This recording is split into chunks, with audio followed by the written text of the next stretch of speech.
Greetings everybody, 'tis I, 480 volts. And I'm not wearing my glasses! Just thought I'd switch it up for you. Why not? Keep you guessing. And now that you're picking up the scattered remains of your blown mind, let's talk about Mega Man 4. So, let's start with the history. Mega Man 4 was released on the NES in 1991 for Japan, 1992 for North America, and 1993 for Europe. And that pretty much covers the history. From this point on, the development of most of the classic Mega Man games was pretty uneventful and straightforward. The only thing to note here is that this was right around the time the Super Nintendo was released, so if I had been following the series back then, I would have assumed that this was going to be the last game released on the NES. Now let's talk about the story. An opening cutscene gives a brief summarization of how Mega Man came to be before explaining the events leading to this game. The story is more or less the same as Mega Man 2. The mad scientist creates 8 robot masters in an attempt to take over the world, because as we all know by now, the world is powerless against the forces of exactly 8 robot masters, and Mega Man sets off to save the day. The big difference this time around, the mad scientist is this dude from Russia named Dr. Cossack. I guess after 3 games of being the bad guy, Dr. Wily has finally decided to retire and pass that baton to someone new. You're gonna get sick of hearing me say this, but gameplay-wise, it's pretty much the same as the previous titles. Mega Man games are nothing if not consistent. If you played a Mega Man game before, you know what to expect, but just in case you haven't, first off, you must defeat the 8 Robot Masters. They are the bosses of the first 8 stages, of which you can complete in whichever order you see fit. Upon defeating a Robot Master, Mega Man scans and copies their weapon data onto his own programming, allowing him to use their weapons on different enemies. As usual, each Robot Master is weak to one of these weapons. After defeating all 8 Robot Masters, Mega Man enters Dr. Cossack's castle. The Cossack stages are handled as before, with no breaks in between, each stage starting off with your ammunition levels right where you left them, and passwords no longer being applicable.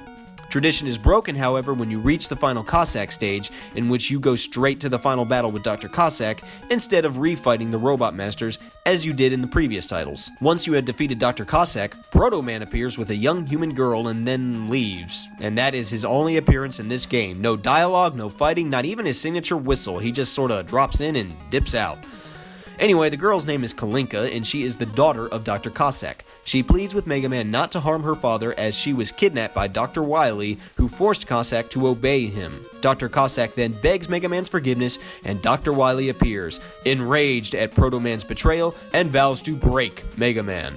So never mind, Dr. Wily is the bad guy after all. The game then transitions into Wily's castle with no break from Cossack's castle, so your ammo levels are still where you left them. The second to last Wily stage contains the teleport room, in which you refight all of the 8 Robot Masters and finish with a 2-phase boss fight against Wily.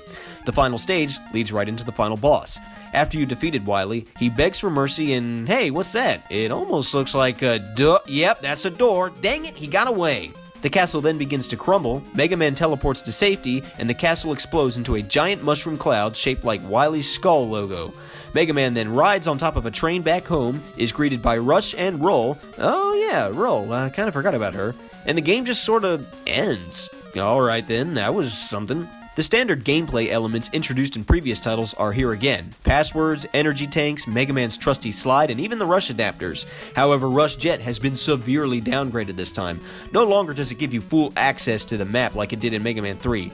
Instead, it automatically moves forward in the direction of its initial deployment and can only be moved up or down by the player, making it only slightly better than Item 2 from Mega Man 2. Honestly, I can understand Capcom's decision at this matter, and I think it makes things a bit more balanced and fair. In Mega Man 3, Rush Jet was, quite simply, overpowered.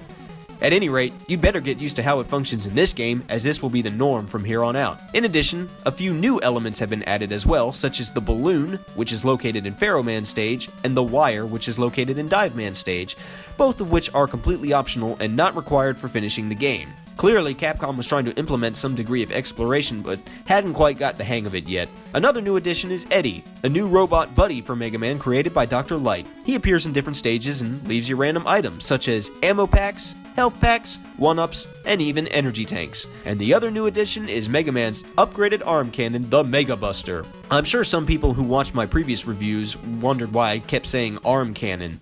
Well, technically it wasn't called Mega Buster until this game. At any rate, when you hold down the fire button, Mega Man will charge his gun up, and when you release, he will fire a more powerful shot. The problem is that the blast radius is quite small, and it can be frustrating to spend time charging a shot only to have it miss your target. The boss fight of the second Wily stage and the second phase of the first Wily battle are the biggest offenders in this matter. I do have a few technical issues with this game. For one, there is a lot of lag, especially when a boss explodes. And if you think I'm being too critical of old NES games, let me just remind you that Mega Man 3 didn't have this problem. Also, this is just a little thing, but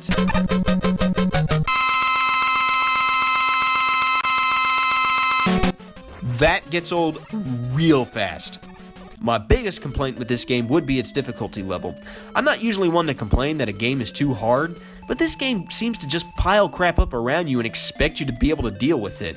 I feel like a lot of the enemy placements are really unfair. If I can make it through a section like this without taking any damage, or at least with half of my health, I feel more like it was dumb luck rather than skill. If this game deserves any praise at all, it's in the graphics department. Most of the stages look about the same as in previous titles, however, the opening cutscene, the stage intro screen, and the receive new weapon screen are examples of really good graphics despite the 8-bit limitations. The music was composed by Minei Fuji. In my opinion, the music isn't all that great. A lot of these tunes just don't really seem to go anywhere at all. I like the opening cutscene music, the Cossack stages, boss music, Toadman, Dustman, Ringman, and the ending, but that's about all. Even the end credits music, which is a remix of the Mega Man 2 theme, is severely underwhelming. This just doesn't feel like a Mega Man soundtrack. Overall, Mega Man 4 is kind of a shallow experience for me. It doesn't really keep me hooked the way other titles do, it just sort of gets to be more of a chore sometimes. And overall, I just don't feel as satisfied when I finish as I do in other titles. The game is just kind of meh. I don't hate this game by any means, but it's definitely my least favorite of the classic series, and now that I've reviewed it, I don't feel the need to ever play it again. Thank you for joining me for my review of Mega Man 4. That's sort of the low point of the series for me, so we're going to climb up a little bit. We're going to climb up, we're going to go back down just a little bit, not quite this low, and then we're going to really climb up. So there you go. If you like this video, press buttons, comment words, subscribe, and if you didn't like this video, do the opposite of all that. See ya!